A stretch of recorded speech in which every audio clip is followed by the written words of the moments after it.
menyatakan keselamatan. Jadi luar biasa temanya. Allah menyatakan keselamatan. Nah, ini isi dari Allah sendiri. Hak organitas Allah atau hak prerogatif Allah untuk menyelamatkan umat manusia. Bukan ada yang dikatakan ada kelebihan ciptaannya atau kelebihan manusia untuk bisa lepas dari segala dosa dan kesalahannya. Tetapi ini adalah hak Allah sendiri, atau Allah tidak tinggal diam untuk melepaskan umat manusia dari dosa-dosanya. Dan Allah menyatakan keselamatan itu, ya, karena kalau tidak dinyatakan Allah keselamatan itu, maka kita ini akan mengalami yaitu kematian akibat dosa kita, yaitu alam maut, Sheol, kematian dan kekal. Nah, jadi ini Allah sendiri, inisiatif Allah sendiri, bukan karena kebaikan kita, bukan karena ada yang lebih dari manusia yang diciptakan Tuhan itu, tetapi ini adalah inisiatif Allah sendiri. Maka Dia berjanji, Allah menyatakan keselamatannya. Nah, Bapak Ibu saudara terkasih, kekristenan kalau kita baca dalam sejarah kekristenan di daerah Asia sampai ke Indonesia, Sumatera Utara, ini kesuksesan karena Allah yang bertindak, Allah yang menjadikannya menjadi bangsa yang besar. Kenapa Saudara Leman, seorang penginjil, diutus sampai ke tanah barat, di Lumpining, di daerah Tarutung mau ke Sembolga. Nah, kalau kita tahu itu kita mau ke Sembolga dari Tarutung ke Lumpining, mungkin Bapak Suniang ke Sembolga, tapi di sana lewat dari situ. Dari situ ada makam Saudara Leman. Nah, kita masuk ke dalam sini. Nah, mereka dibunuh oleh raja-raja Batak pada waktu itu. Kenapa mereka gagal?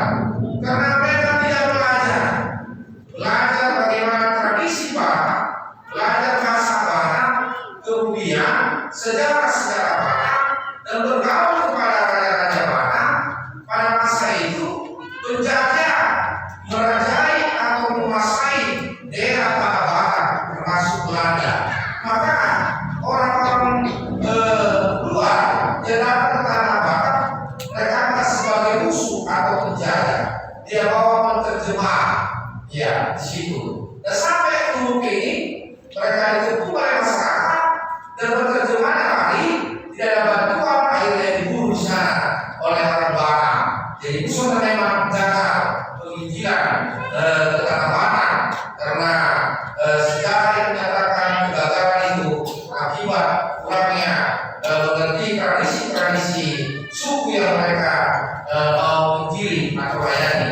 Kenapa makanya saya bisa menginjili dan bisa orang Batak percaya kepada janji keselamatan itu yang dijanjikan Allah itu, yaitu Mesias, hamba Allah atau Tuhan Yesus yang katakan di Israel ini.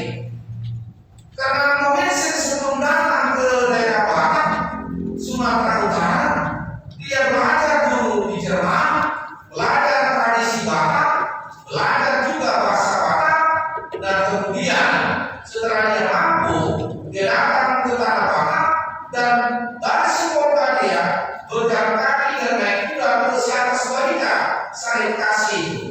Nah, salib kasih di Tarutung, di situ ada 3 kaki Nomensen, tapak kakinya. Nah, dia katakan di situ, ya Tuhan, dalam bahasa Batak dia bicara ya kepada Allah sang pencipta itu. Nah, biarkanlah aku yang menjadikan bangsa ini menjadi bangsa, dan biarlah aku mati di sini, di tanah Batak ini. Nah, di saat dia turun sampai ke daerah tanah Batak itu atau di daerah tempat raja-raja Batak. Nah, di situ dia ditanyakan, apa tujuan datang ke sini?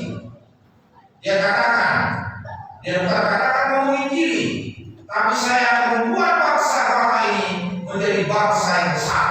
Jadi bukan suku dikatakan orang Jerman, tetapi bangsa. Nah, saya akan membuat bangsa Batak ini menjadi bangsa yang besar. Disitulah diterima dia oleh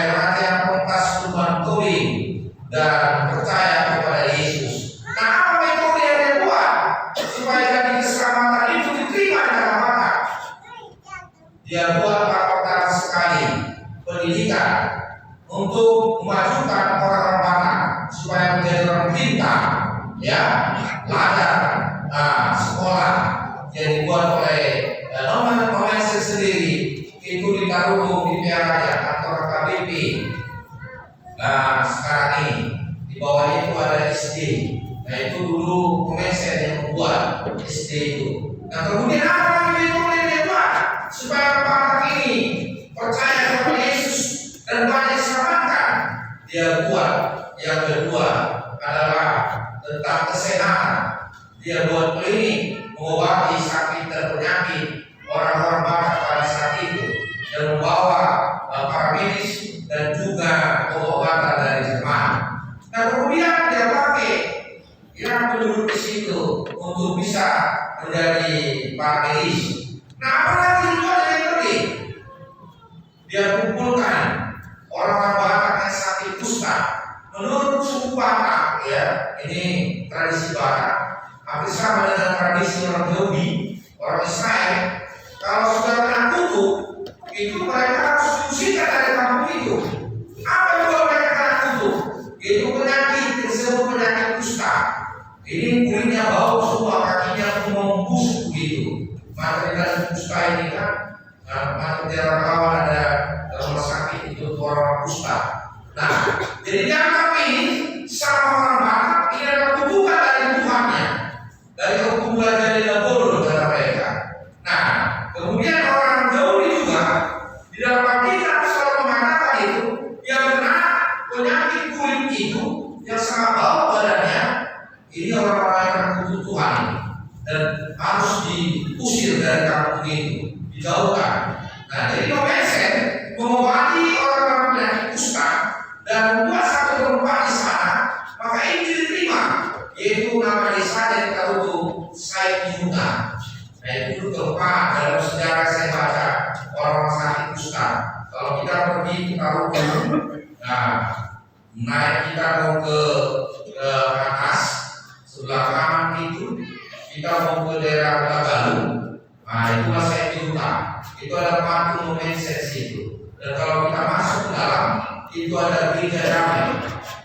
Itu gereja Komensen. Itu gereja yang tertua karena Komensen yang membuat itu. Nah, tapi karena sudah bisa KBP dan GKPI, maka KBP yang tinggal di situ GKPI membuka gereja di Said Yuda kampung itu di jalan itu. Yang satu gerejanya dan luas. Nah, itu gereja sejarah yang disebut gereja damai. Jadi kalau seksi itu dibuat KBP damai, padahal itu gereja damai Komensen. Nah, itu nggak bisa dipungkiri.